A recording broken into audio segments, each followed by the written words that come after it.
Glória a Deus. Amém, irmãos. Que felicidade imensa poder atender esse convite, que com certeza vem da parte de Deus, porque já conheço o pastor Valdir, pastor Maurício, já tem um tempo, né? E agora eu estou tendo essa oportunidade de poder conhecer os irmãos. Mais um povo que em breve todos nós estaremos ali juntos, na Nova Jerusalém, desfrutando do mesmo lugar, que é o reino do nosso Senhor, o reino do nosso Senhor Jesus Cristo. Irmãos, eu convido você a abrir a sua Bíblia lá no livro de Neemias.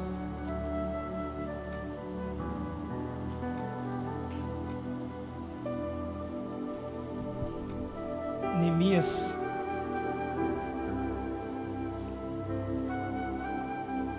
capítulo 1.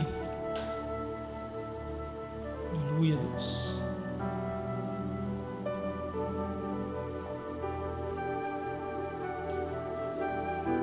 Neemias, capítulo 1.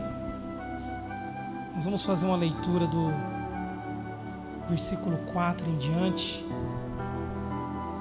E eu tenho certeza absoluta que assim como Deus falou grandemente comigo quando eu estava em oração, preparando essa mensagem, Deus falou no meu coração falar sobre restauração. E eu comecei a orar ao Senhor, buscar a palavra. Hoje de madrugada eu levantei para falar com Deus se era isso mesmo, se era essa a mensagem que Ele tinha preparado para falar com o teu povo nessa manhã. E Deus foi só confirmando. Então eu tenho certeza absoluta que Deus precisa hoje, aqui neste lugar, visitar corações, para dizer que não está perdido. Pode parecer que não tem mais jeito, pode parecer que não há mais solução, mas assim como Ele escolheu Neemias, Ele te escolheu para você fazer uma grande obra de restauração. Eu não sei qual é a restauração que você precisa executar na sua vida. Eu não sei qual é a grande obra que você está buscando que Deus venha realizar na tua vida. Eu não sei qual é o lugar que você precisa ir para poder executar essa grande obra. Mas Deus sabe e você também sabe. Então é para você essa palavra hoje. É para você essa mensagem nessa manhã. Neemias capítulo 1, no versículo 4 em diante, que diz assim: quando ouvi essas coisas, sentei-me e chorei. Passei dias lamentando-me, jejuando e orando ao Deus dos céus. Então eu disse, aí vem a oração de Neemias: Senhor Deus dos céus, Deus grande e temível, fiel à aliança e misericordioso com os que te amam e obedecem aos teus mandamentos. Que os teus ouvidos estejam atentos e os teus olhos estejam abertos para a oração que o teu servo está fazendo diante de ti, dia e noite, em favor de teus servos, o povo de Israel. Confesso os pecados que nós, os israelitas, temos cometido contra ti. Sim, eu e meu povo temos pecado. Agimos de forma corrupta e vergonhosa contra ti. Não temos obedecido aos mandamentos, aos decretos e às leis que destes ao teu servo Moisés. Lembra-te agora do que disseste a Moisés teu servo: se vocês forem infiéis, e eu os espalharei entre as nações, mas se voltarem para mim, obedecerem os meus mandamentos e os puserem em prática, mesmo que vocês estivessem espalhados pelos lugares mais distantes debaixo do céu, de lá eu os reunirei e os trarei para o lugar que escolhi para estabelecer o meu nome. Estes são os teus servos, o teu povo. Tu os resgatastes com o teu grande poder e com o teu braço forte. Senhor, que os teus ouvidos estejam atentos à oração deste teu servo e à oração dos teus servos que têm prazer em temer o teu nome. Faze com que hoje este teu servo seja bem sucedido, concedendo-lhe a benevolência deste homem. E ele termina dizendo: nessa época eu era o copeiro do rei. Amém? Depois nós vamos voltar no texto. Amados, existem grandes ensinamentos que nós podemos extrair do livro de Neemias. Assim como Deus usou ao longo de toda a geração que Ele escolheu, desde a época de Abraão para cá, assim como Deus foi escolhendo pessoas, levantando profetas, levantando líderes, para poder executar algo a favor de Deus, algo que era do desejo, da vontade de Deus. Assim como foram com os outros, Deus nesse momento estava escolhendo Neemias para realizar uma grande obra. E acontece que assim como ele foi escolhendo grandes profetas, grandes líderes, que na verdade na ocasião em que ele se encontrava, no momento do seu chamado, eles eram absolutamente nada, e após ao aceitar o seu chamado, assim foram reconhecidos como grandes líderes. É Deus comigo e com você nos dias de hoje. Nesse momento aqui, Neemias, ele era o copeiro do rei. Apesar que Neemias tinha um cargo de muita importância, porque ser copeiro do rei era um cargo de importância, porque ele não era só a pessoa que ia preparar as coisinhas para o rei comer, ele não era a pessoa que ia ver se tudo estava conforme o rei queria, ele não era a pessoa que apenas servia o rei, mas ele, como na qualidade de copeiro do rei naquela época, Neemias, ele era o cara que experimentava a comida antes do rei, porque se houvesse um veneno, o rei estava protegido.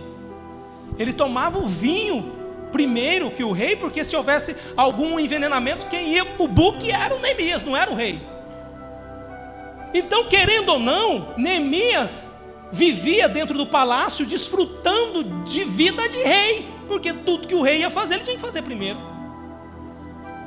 Mas se você parar para analisar, qual era a experiência que Neemias tinha para ele pensar em fazer outros voos, em pelo menos imaginar, em alçar outros sonhos? Que conhecimento técnico, que bagagem Neemias, que experiência Neemias poderia ter em ele pensar em peitar, em realizar algo? Primeiro que ele tinha uma vida boa ali no palácio, cuidando das coisas do rei, mas era só isso. Era experimentar, era arrumar, era preparar, era fazer, ou era absolutamente nada. Vivia uma vida que não era dele. Vivia uma vida de rei, mas ele não era o rei. O rei era o rei persa Artaxerxes. Amém? Ele era o rei. Então, no momento que Deus escolhe Neemias, nós podemos parar e analisar como que Deus fez essa escolha. Como que Deus escolhe Neemias para poder executar uma grande obra? Que obra era essa? Para nós podermos entender aonde nós estamos querendo chegar, amados. Todo o reino de Judá, houve um período que ele foi dominado por Babilônia, pelo rei Nabucodonosor. Foi dominado por Babilônia. E nesse período que foi dominado, um cara chamado Acalias foi um das pessoas que foi dominado, que foi escravizado pelo povo de Babilônia. Ou seja, eles foram mantidos presos, foram escravizados, em cativo. Depois que Babilônia dominou o povo de Judá, o reino de Judá, e escravizou todo mundo, Babilônia foi destruída pelo reino persa. E o reino persa chegou e dominou todo mundo. Então, no momento que aconteceu tudo isso, durante todo esse período, Babilônia dominou, depois veio o reino da Pérsia e dominou Babilônia, a cidade de Jerusalém foi totalmente destruída. Os muros de Jerusalém foram totalmente quebrados e destruídos. Estavam no chão, a cidade destruída, em ruína, como diz o texto, totalmente em ruína. Neemias, nós podemos pensar que Neemias poderia olhar e falar: eu não tenho nada a ver com isso. Primeiro, que não é da minha geração, eu não estava lá quando isso aconteceu, quando o meu povo foi dominado por Babilônia. Eu não tenho nada a ver com isso. A Pérsia, eu trabalho para o rei de Pérsia. A Pérsia já dominou tudo, há tanto tempo faz isso, não tem nada a ver isso comigo. Mas no coração de Neemias sangrava porque os seus antepassados, seus pais, seus parentes que viveram tudo isso, estavam sepultados, enterrados em Jerusalém. Então ele vê a cidade de Jerusalém totalmente destruída, em ruína, os muros caídos. Para ele aquilo deixava ele com o coração muito triste. Isso começou a incomodar Neemias, incomodar ao ponto dele chegar diante do rei, e o rei perceber a tristeza de Neemias e falar para Neemias: Neemias, por que você está triste? E o rei ainda cumprimenta: essa sua tristeza é uma tristeza do coração. O que nós podemos observar é que tristeza do coração nada mais é do que um estado depressivo de uma pessoa, um estado de depressão. Uma tristeza é você estar triste, né? Tudo bem e tal, mas o rei, ao observar Neemias numa tristeza profunda, ainda disparar para ele dizendo: essa é uma tristeza do coração. Neemias, você está depressivo, cara, você está sofrendo depressão, o que está acontecendo? E Neemias fala: ó rei, como que eu poderei me alegrar se a cidade onde os meus pais estão sepultados está completamente destruída? E o rei diz: tudo bem, mas o que você quer que eu faça? Então Neemias fala: se for do agrado do rei, se o senhor permitir, o senhor poderia me dar um prazo e me ajudar e me liberar para eu poder reconstruir a cidade. Então nós observamos em que momento que Deus começou a chamar Neemias. No momento que Neemias começou a se sentir incomodado, no momento que ele começou a se sentir incomodado em ver Jerusalém daquele jeito. A partir do momento que ele se sentiu incomodado quando ele viu os muros da cidade dos pais dele destruída. Então, amado, começa a observar o que é que te incomoda. Isso daí que te incomoda é onde está ali embutido o teu chamado. Se você sente o incômodo, é lá que Deus quer te usar. Se de repente você passa por essa porta, chega aqui e fala assim: puxa vida, hein, os pastores poderiam cuidar melhor da parede, colocar um outro ar-condicionado, melhorar o altar. Se você está incomodado, amado, é aí que Deus quer te usar. Vai para cima e resolva. Vai para cima e faça. Deus quer te usar aí, onde você está se sentindo incomodado. Tem algo que está te incomodando? É lá que está o seu chamado, é lá que Deus quer te trabalhar. Quer trabalhar na sua vida. Então, a partir do momento que Neemias começou a se sentir incomodado, ele poderia pensar: peraí, eu não tenho nada a ver com isso não. Eu sou o copeiro do rei, eu não entendo nada de construção, eu nem sei como que eu vou resolver essa parada. Então, tudo bem, está tudo certo, mas não. Neemias sentiu que ele precisava fazer alguma coisa. Jerusalém estava em ruínas, Jerusalém estava totalmente destruída, os muros caídos, mas tinha muitos oficiais, muitas pessoas importantes, políticos, governador, que poderia fazer alguma coisa, mas Neemias não esperou por ninguém. Ele simplesmente falou: eu vou fazer, rei, se o senhor me liberar, eu vou. É justamente essa atitude de homem, de mulher de Deus, que Neemias nos ensina, que você precisa levantar e fazer, agir, ir para cima. Porque se Deus está colocando no teu coração que você precisa fazer algo, Ele não está querendo que você vá falar para você, pedir para o pastor fazer, pedir para um político fazer, pedir para outra pessoa fazer. Deus está mandando você fazer.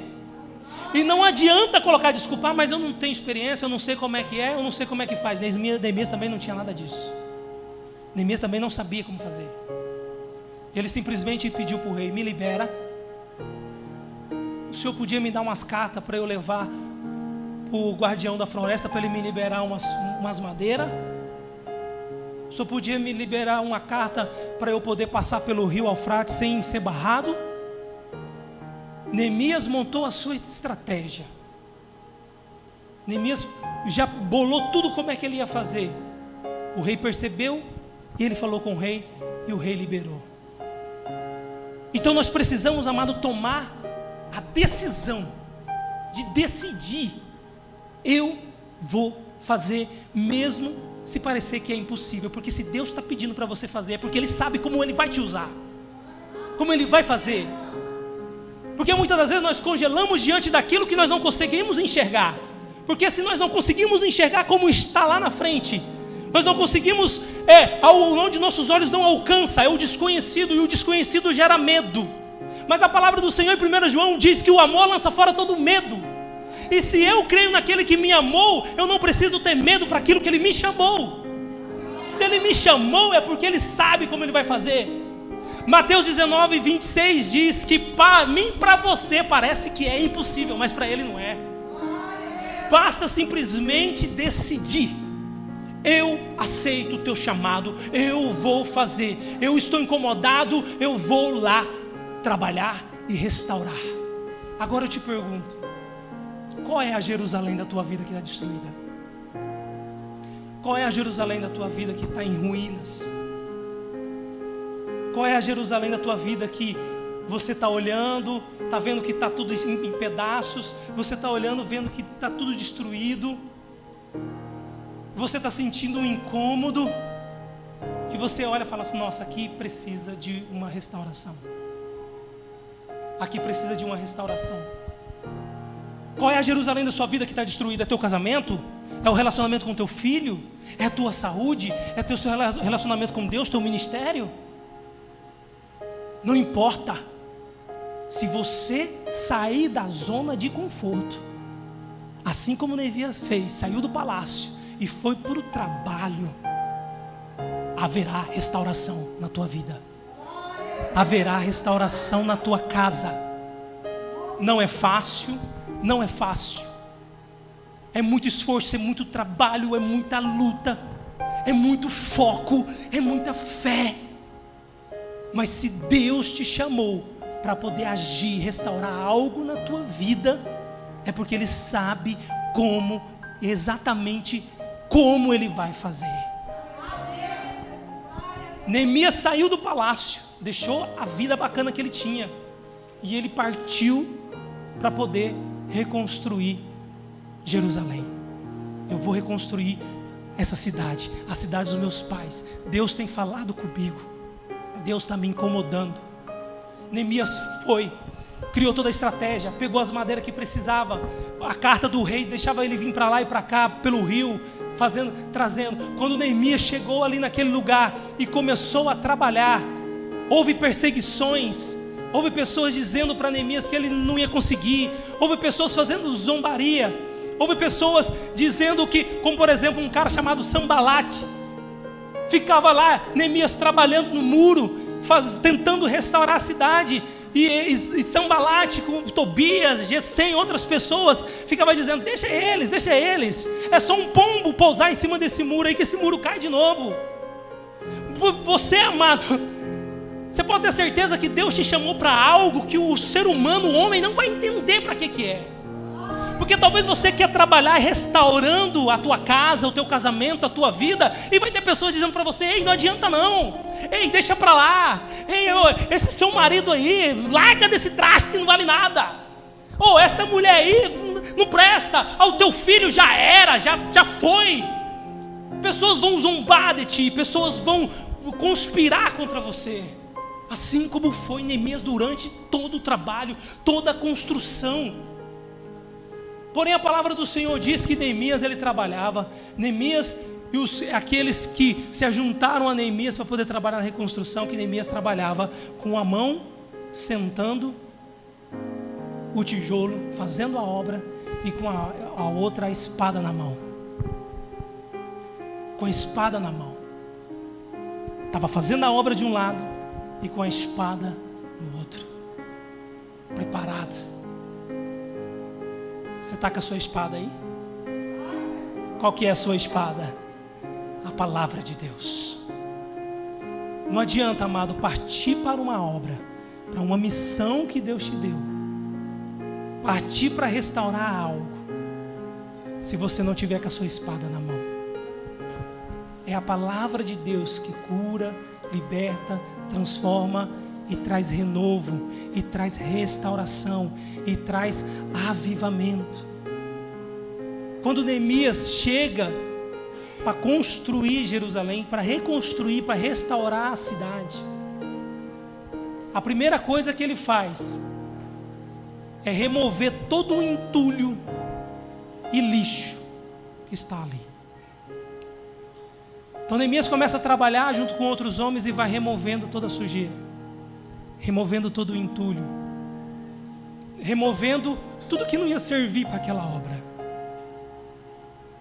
Então o primeiro passo, depois de decidir que eu vou fazer a obra do Senhor, depois de tomar a decisão que aquilo que Deus está me chamando, eu vou trabalhar para aquilo, eu vou restaurar o que Deus está me incomodando para restaurar.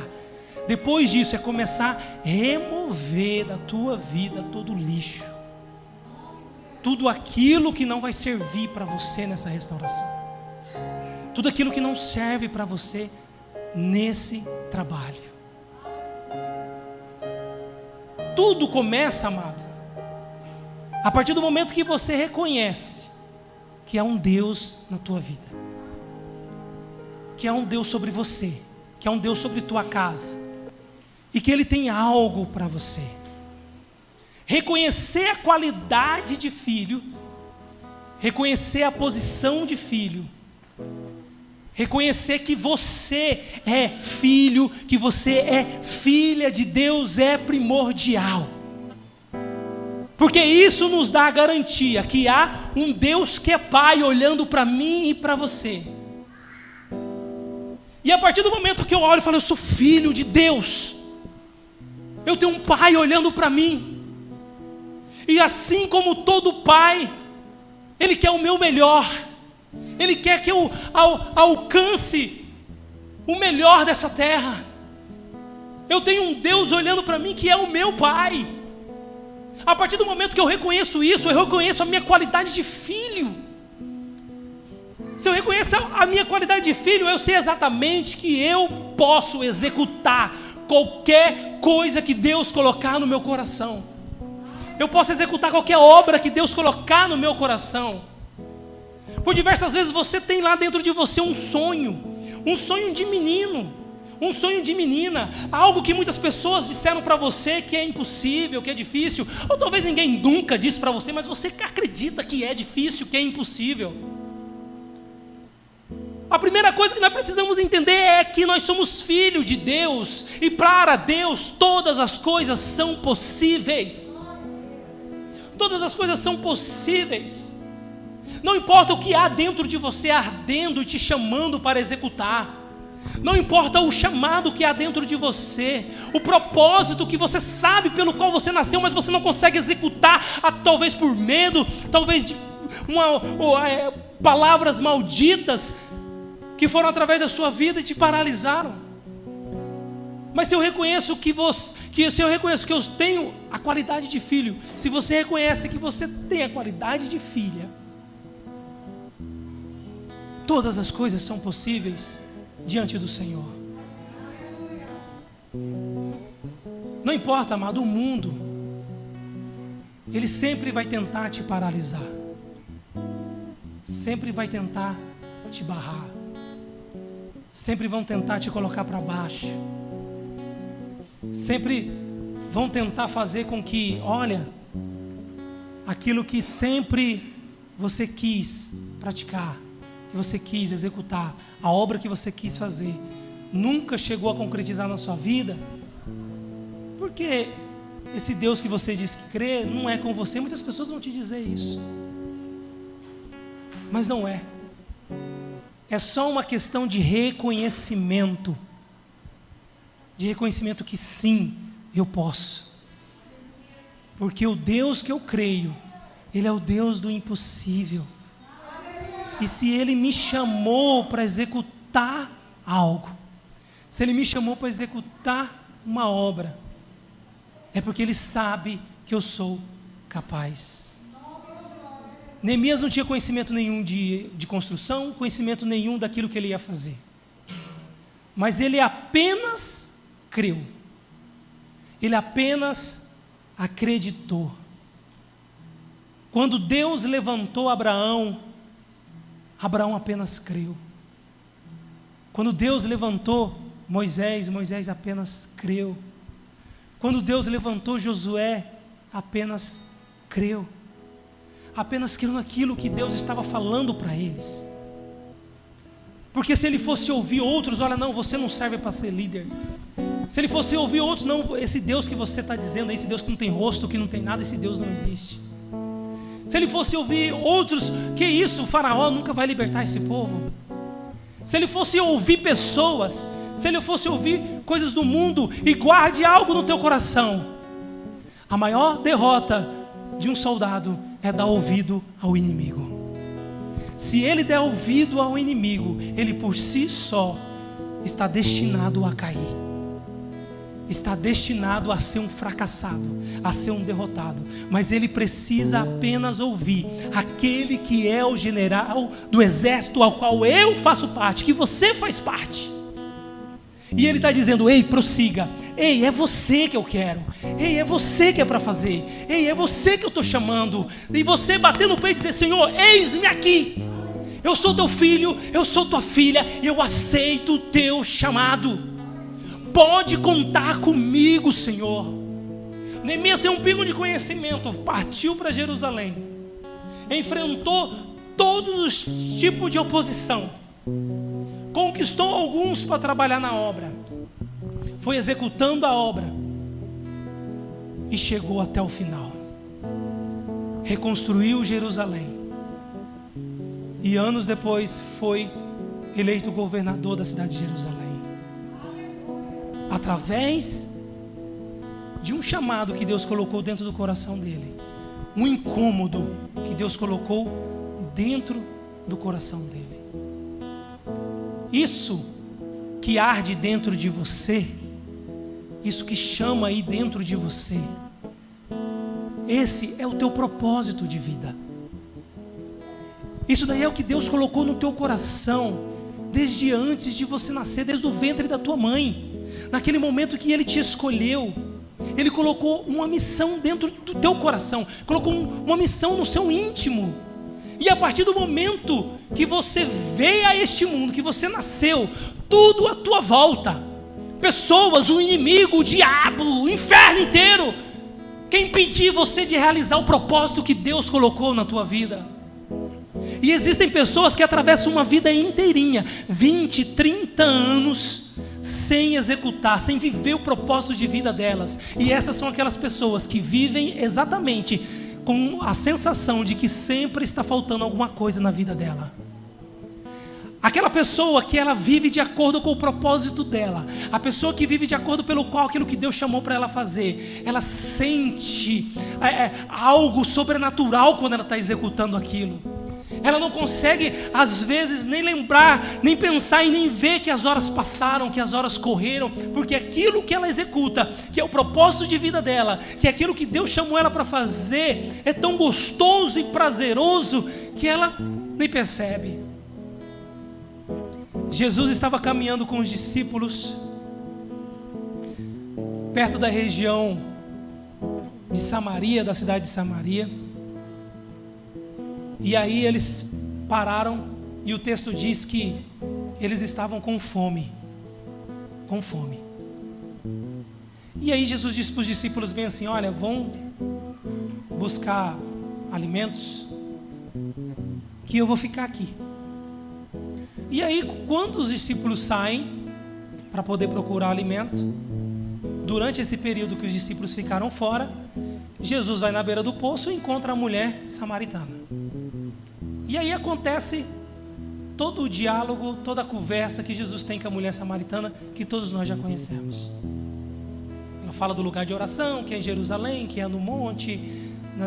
Jesus fala do marido dela, ela fala que tem marido, ele fala que não tem mesmo e tudo mais. Aquela conversa lá, sensacional, linda e impressionante que Jesus tem com a mulher samaritana na beira do poço. No final da conversa, a mulher samaritana entende que Jesus é realmente o Messias, o Filho de Deus. Ela levanta, sai correndo e vai contar para os outros lá na cidade que ela tinha encontrado o Messias. Quando ela sai, os discípulos voltam com a comida. E quando os discípulos chegam com a comida, eles falam para o Senhor Jesus assim: mestre, coma. Jesus diz que não tem mais fome.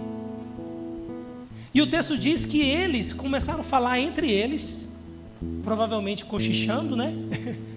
Começa a falar entre eles: será que ele tem comida escondida? Será que ele escondeu comida? Será que ele comeu escondido da gente? O texto diz que eles começam a conversar, os discípulos entre si, de repente questionando que Jesus teria comida escondida. E aí eles voltam: mestre, coma. Por que o senhor não sente mais fome? E Jesus diz assim: a minha comida é fazer a vontade do Pai.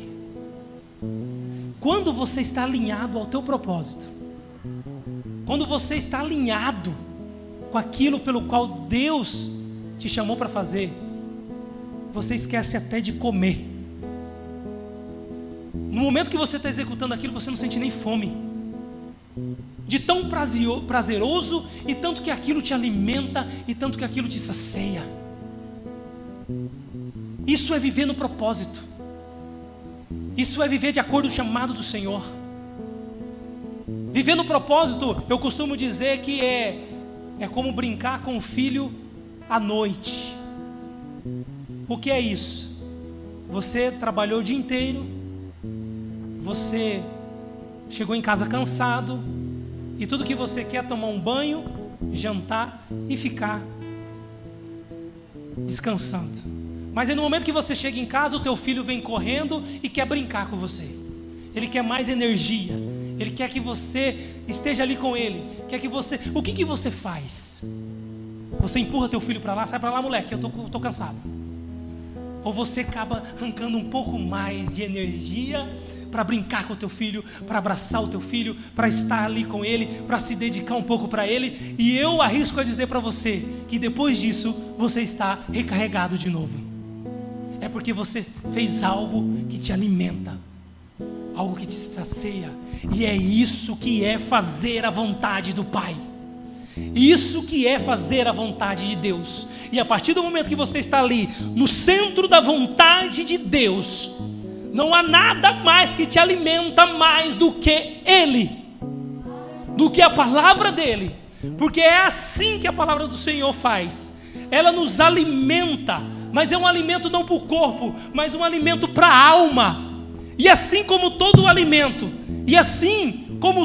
alimento, que você precisa chegar, pegar, tocar, levar até a tua boca, mastigar, engolir e haver essa interação, assim é a palavra de Deus. O alimento qual você precisa interagir, que você precisa tocar, que você precisa viver, que você precisa às vezes, aqui como Paulo diz, um alimento sólido que é meio difícil engolir, mas mastiga e engula a si mesmo. É essa palavra, é esse alimento que te alimenta. É isso que vai te alimentar de verdade. E assim como o alimento natural, que se você parar de alimentar um dia você morre, aqui está o alimento que se você parar, a morte é fatal.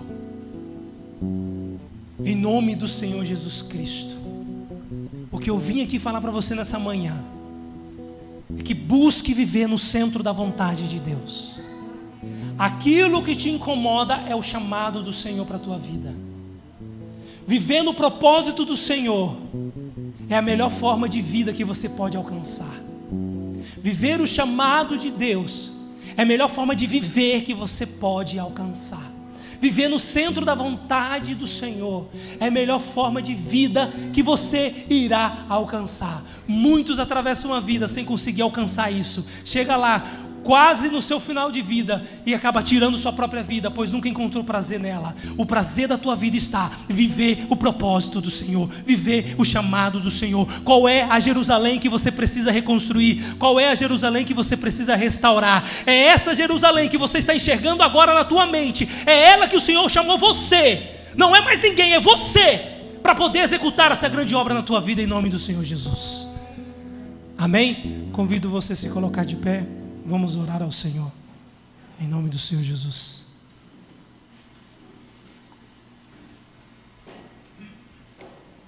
Aleluia, Deus. Senhor Deus, Pai amado, Pai querido, apresento agora, Senhor Deus, o teu povo, Pai, os teus filhos, Pai, as tuas filhas, Senhor, em nome do Senhor Jesus Cristo, Pai. Nós estamos aqui diante do teu altar, e que o Senhor venha agora, Pai, derramar direto do teu trono, Senhor, bênção sem medida sobre o teu povo, água limpa direto do teu trono, Pai, água limpa que vem removendo toda sujeira, todo o entulho, Deus, deste mundo. Vem derramando, Pai, água limpa, Senhor Deus, para remover, Pai, todos os respingos do pecado, tudo aquilo que o inimigo, Senhor Deus, veio tentando ao longo, Pai, da vida dos teus filhos, Senhor Deus, em nome do Senhor Jesus Cristo, Pai. Que o Senhor venha, Senhor Deus, revelar, Pai, grandemente, Senhor Deus, o teu propósito sobre as nossas vidas, pois aqui nós estamos, Pai, dispostos, Senhor Deus, a viver no centro da tua vontade, pois assim como diz a tua palavra, que você veio trazer vida e abundância, Senhor Deus. Nós queremos ter a melhor forma de viver sobre essa terra, que é no centro da tua vontade, Pai. Nós estamos aqui, Pai, reconhecendo verdadeiramente que não somos nós mais que vivemos, mas é o Senhor que vive em cada um de nós, e por ti nós vivemos, Pai. Nós somos completamente, Pai, crucificados contigo. Nós, Pai, morremos, Senhor Deus, para o mundo, e ressuscitamos para viver em glória, Senhor Deus, contigo, Pai. Vem, Senhor Deus, fazer com que nós possamos, Pai, ter a coragem de decidir: eu quero viver o meu chamado. Que nós possamos, Senhor Deus, ter a força e a fé para não nos paralisar diante, Senhor Deus, da oposição, diante daqueles que querem simplesmente me impedir de viver o teu propósito em nossa vida, Senhor. Em nome do Senhor Jesus Cristo, Pai, estamos aqui, Pai. Eis aqui o teu povo, o povo que o Senhor escolheu para um dia viver contigo no céu. Que o Senhor venha, Pai, nos ajudar a viver cada vez mais no centro da tua vontade, a viver o teu propósito, a viver o teu chamado, Senhor Deus, em nome do Senhor Jesus Cristo. Oh, aleluia, Senhor Deus. Oh, Espírito Santo de Deus, que o Senhor venha agora, Pai, derramar bênção sem medida. Que o Senhor venha derramar do alto da cabeça à planta dos pés. Vai tocando o teu filho, Pai. Vai tocando a tua filha. Vai tocando o Espírito Santo. Toca, Espírito Santo. Toca, Espírito Santo. Vai tocando o Espírito Santo de Deus. Vai tocando agora, Pai. Vai removendo os entulhos. Vai removendo o lixo, Pai. Que o Senhor venha agora, Pai, alcançar esse coração, Senhor Deus. Entra com a tua luz, Pai, na intimidade, na essência, na inconsciência, Senhor Deus, do teu filho, Pai. Se porventura, Senhor Deus, houver a escuridão, entra com a tua luz, Pai. Se porventura, Senhor Deus, houver sentimento de ódio, entra aí com o teu amor, Senhor Deus. Se porventura houver sentimento de vingança, entra, Pai, com perdão, em nome do Senhor Jesus Cristo. Vai tocando o Espírito Santo, vai caminhando no meio do teu povo, vai caminhando, Senhor Deus, em meio, Pai, os teus filhos, vai tocando, Pai, do alto da cabeça, planta dos pés. Manifesta, Pai, manifesta o sobrenatural de ti, Pai, na vida, no lar, no meio da família, de cada filho teu que está aqui neste lugar, Pai, em nome do Senhor Jesus Cristo. Nós cremos no teu poder, e nós cremos que o Senhor nos escolheu para sermos bombas atômicas contra o todo mal sobre essa terra, em nome do Senhor Jesus Cristo, Pai. Nós cremos na Tua palavra, e nós estamos aqui, Pai, nessa manhã, porque nós cremos em Ti, nós cremos que nós fomos escolhidos por Ti, Pai. Eis-me aqui, eis aqui o Teu povo, Pai, para mover o sobrenatural de Ti neste lugar, em nome do Senhor Jesus Cristo. Aleluia, aleluia, glória a Deus, Senhor Deus. Mais e mais, o Santo dos Santos, a fumaça me esconde, só Teus olhos me veem. Debaixo de Suas asas é o meu abrigo, meu lugar secreto. Só Tua graça me basta e Tua presença é o meu prazer. No Santo dos Santos, a fumaça me esconde, só Teus olhos me veem. Debaixo de Suas asas é o meu abrigo, meu lugar secreto. Só Tua graça me basta e Tua presença é o meu prazer. Aleluia. Glória a Deus, aleluia. Agradeço essa rica oportunidade em nome do Senhor Jesus Cristo. Aleluia, amém.